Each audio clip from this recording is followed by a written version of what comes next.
रावण को उपदेश करती है, ये कहा रावण तो मुझको नहीं अपनी मृत्यु को उठा करके लेकर के आ गया है। याद रख, जिस दिन यतिवर लक्ष्मण आएंगे, जब रघुनंदन राम आएंगे, ईंट से ईंट बच जाएगी, तू सर्वनाश को प्राप्त हो जाएगा और तेरी ये इच्छा कभी पूर्ण ना हो सकेगी। मैं एक पतिव्रता नारी हूँ, मैं एक पतिव्रता नारी हूँ।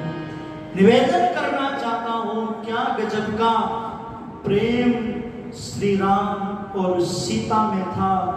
विपरीत परिस्थिति में भी डगमग नहीं हुई, विचलित नहीं हुई। इसलिए धर्म प्रेमी बंधुओं, मैं आपसे चर्चा करने लगा हूँ कि गृहस्थ आश्रम में परिश्रम करना पड़ेगा, तप और त्याग का, व्यवहार का परिचय देना पड़ेगा। यदि व्यवहार नहीं है, शिष्टाचार नहीं है, तो फिर गृहस्थ की गाड़ी चल ना सकेगी। मनु महाराज कहते हैं कि गृहस्थ में वो व्यक्ति जाए जो जितेंद्रिय है, जो धर्मात्मा हो, जो न्यून से न्यून एक वेद को पढ़ने वाला हो, क्योंकि गृहस्थ में जाने का उद्देश्य बहुत बड़ा होता है। और कितना बड़ा होता है, आचार्य चाणक्य लिखते हैं, महात्मा भरत कहते हैं, जो राष्ट्र को अशिक्षित कमजोर संतान देता है उसको पाप लगता है। अब ध्यान देना, हमारी संतान कैसी हो, ईश्वर भक्त हो, देश भक्त हो, दानी हो हमारी संतानें। उनके जीवन के अंदर ईश्वर भक्ति, देश भक्ति कूट कूट करके भर देनी चाहिए। पर वही गृहस्थी भरेगा जिसके खुद के जीवन के अंदर ईश्वर भक्ति होगी, देश भक्ति होगी। मैं आपसे चर्चा करने लगा हूं, चाणक्य महाराज ने कहा था कि यदि राष्ट्र को कमजोर, अशिक्षित, दुराचारी संतान दी तो वो गृहस्थी नर्क भोगेगी, वो गृहस्थी पाप का अधिकारी बनती है। इसका उद्देश्य बहुत बड़ा है, बहुत बड़ा उद्देश्य है। इसको ज्येष्ठ और श्रेष्ठ आश्रम कहा। और ऋषिवर दयानंद जी महाराज ने एक बात कही, सब सुधारों का सुधार गृहस्थ सुधार है। इसके बनने से सब बनते हैं और इसके बिगड़ने से सब बिगड़ जाते हैं। इसको समझो। आज तो लोगों का चिंतन बदल गया। कोई नौजवान बिगड़ जाता है ना गांव में, भाई इसकी शादी कर दो, जिम्मेदारी आ जाएगी तो ये ठीक हो जाएगा, सुधर जाएगा। जो पहले से ही बिगड़ा हुआ है, इसका ठेका उसी लड़की ने लिया, वही ठीक करेगी, माता पिता की कोई जिम्मेदारी नहीं। जो पहले से ही बिगड़ा हुआ है, पहले से ही गड़बड़ है, वो आगे जाकर के कितनी गड़बड़ करेगा। ओहो, बहुत सारे लोग ऐसा ही करते हैं। एक बेटी को बहुत जो है लड़ना पड़ता है। इसलिए चर्चा करने लगा था कि अपने इस गृहस्थ आश्रम को आनंदित रखो। चाणक्य जी महाराज ने लिखी थी पंक्तियां, सानंदम सदनम सुताश्च सुधया कांता प्रिया। यह मंत्र बहुत अच्छा है, ये श्लोक बहुत अच्छा है, इसकी चर्चा फिर करेंगे। अब जो सुबह गीत गाया था उसको पूरा करते हुए बस वाणी को विराम दूंगा। ऋषि का गीत, ऐ स्वामी तेरी याद में दिल बेकरार है, तेरी कृपा से देश में आई बहार है। ऐ स्वामी तेरी याद में दिल बेकरार है, तेरी कृपा से देश में आई बहार है।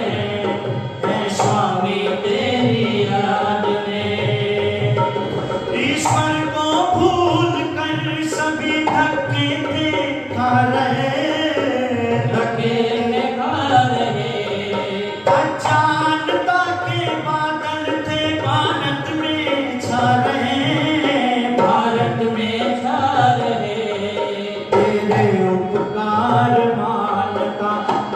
उपकार मानता सारा संसार है, तेरी कृपा से देश में आई बार है स्वामी तेरी याद में, है स्वामी तेरी याद में दिल बेकरार है, तेरी कृपा से देश में आई बार है स्वामी तेरी याद में।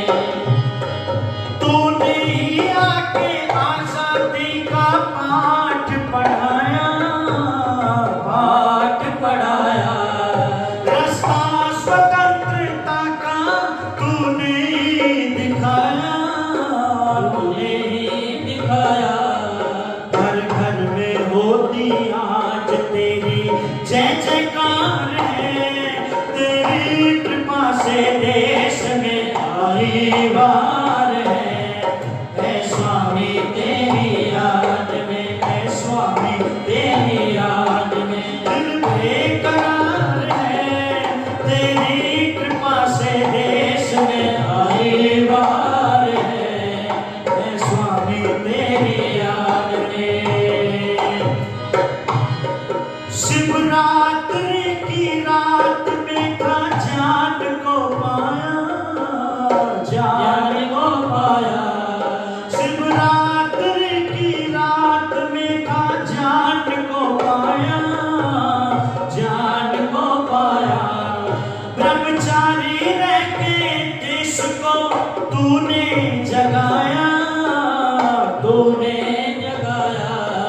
गुण गाता तेरे दुनिया का, गुण गाता तेरे दुनिया का हर एक नर नार है, तेरी कृपा से देश में आई बार है स्वामी तेरी याद में दिल बेकरार है, तेरी कृपा से देश में आई बार है स्वामी तेरी याद में।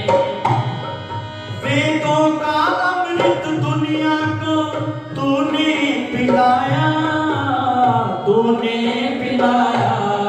ऋषियों का सच्चा मार्ग भी तूने दिखाया, तूने दिखाया।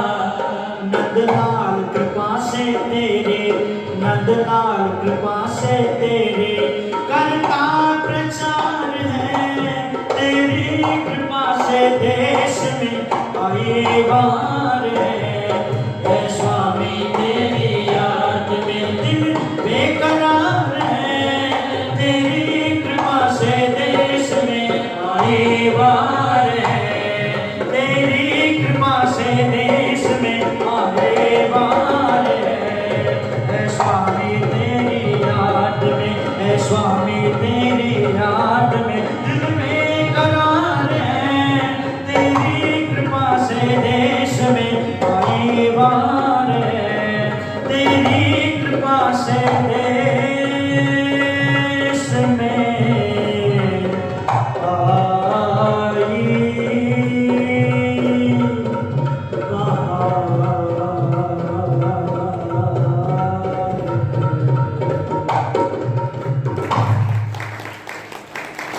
स्वामी तेरी याद में दिल बेकरार है, तेरी कृपा से देश में आई बाहर है।